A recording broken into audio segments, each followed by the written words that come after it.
дұғаны мен қалай жасадым? Бір лайфхак болсын, маған бір ұстаздың айтқаны бар еді.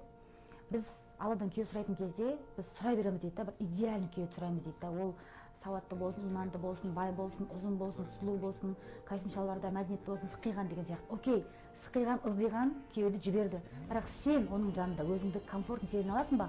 Өзіңді бақытты сезіне аласың ба? Или саған дискомфорт болуына қысыласың ба деген сияқты. Сондықтан Алладан дұға сұрайтын кезде, я Раббым, оның жанында мен өзімді комфортно, еркін, бақытты сезінетін, ол да менің жанымда өзін бақытты сезінетін жарды маған көркем түрде нәсіп етші деп сұра деп үйретті. Мен осы дұғаны өте көп сұрайтынмын.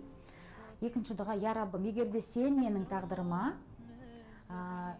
жалғыз жүруді жазып қойған болсаң, сенің разы болуыңмен маған жазылған тағдырды жеңіл түрде, көркем түрде өзгертші.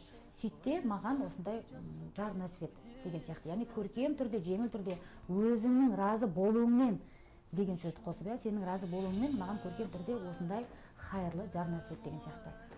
Осы дұғаларды жазып алып, жаттап көрсеңіздер болады. Жар сұрап жүрген.